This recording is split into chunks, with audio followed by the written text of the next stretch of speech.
हिंदू धर्म में एकादशी व्रत का विशेष महत्व होता है। अब हर महीने आने वाली एकादशी भगवान विष्णु को समर्पित होती है। माघ मास के शुक्ल पक्ष में पड़ने वाली एकादशी को जया एकादशी कहा जाता है।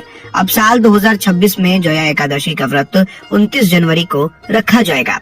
मान्यता है कि इस दिन व्रत रखने और भगवान विष्णु की विधि विधान से पूजा करने से व्यक्ति के सभी पाप नष्ट हो जाते हैं और मोक्ष की प्राप्ति होती है।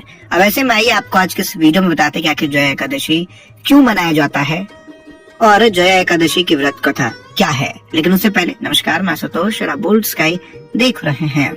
दरअसल धार्मिक ग्रंथ पद्म पुराण के अनुसार स्वर्गलोक में रहने वाले एक गंधर्व और पुष्पवती नाम की अप्सरा से कुछ भूल हो गई थी। अब इससे क्रोधित होकर देवताओं के राजा इंद्र ने उन्हें स्वर्ग से निकाल दिया और पिशाच योनि में जन्म लेने का श्राप दे दिया। अब इस श्राप के कारण दोनों को हिमालय के दुर्गम क्षेत्र में रहना पड़ा, जहां उन्हें अत्यधिक कष्ट झेलने पड़े। अब इसी दौरान माघ के शुक्ल पक्ष की एकादशी आई। अत्यधिक ठंड और दुख के कारण उस दिन वे केवल फल फूल ही खा सके और पूरी रात जागते रहे। अब इस प्रकार अनजाने में ही उनसे एकादशी का व्रत पूर्ण हो गया। अब इस व्रत के प्रभाव से वे श्राप से मुक्त हो गए और पुनः अपने दिव्य स्वरूप में लौट आए। तभी से माना जाता है कि जया एकादशी का व्रत सभी कष्टों और नकारात्मकता से मुक्ति दिलाता है। अब इसी कारण से भी जया एकादशी का व्रत मनाया जाता है। तो आइए अब आपको व्रत कथा के बारे में बता देते हैं। दरअसल एक समय की बात है जब अर्जुन ने भगवान श्री कृष्ण से प्रश्न पूछा कि हे भगवान, अब कृपा कर आप मुझे माघ के शुक्ल पक्ष की एकादशी का महत्व विस्तार पूर्वक समझाइए।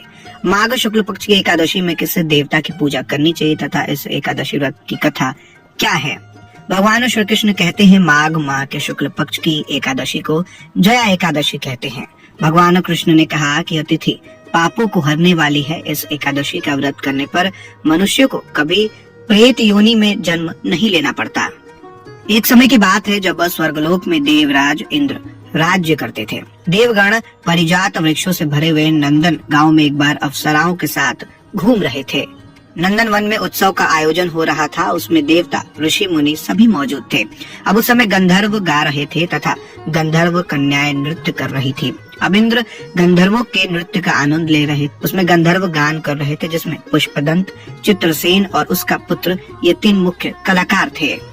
वहीं चित्रसेन की पत्नी का नाम मालिनी था। मालिनी से एक कन्या उत्पन्न हुई थी जो पुष्पवंती के नाम से विख्यात थी।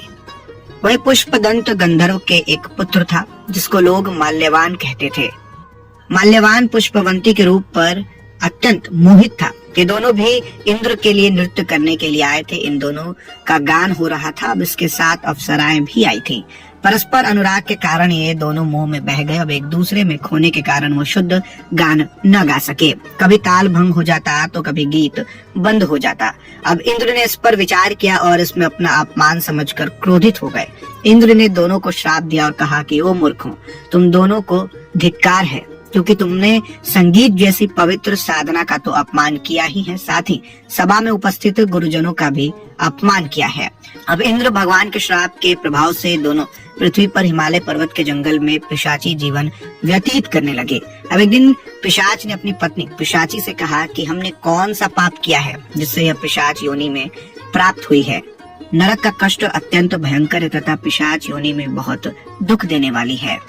अब उस दिन उन दोनों ने सब प्रकार के आहार त्याग दिए, जलपान तक नहीं किया, किसी जीव की हिंसा नहीं की और यहाँ तक कि फल भी नहीं खाया। अब इससे दुखी होकर वो दोनों एक पीपल के पेड़ के पास बैठ गए। सूर्यास्त हो गया, उन्हें नींद नहीं आई। वे रात या फिर कोई सुख भी नहीं ले पाए। वे रति या फिर कोई सुख भी नहीं पा सके।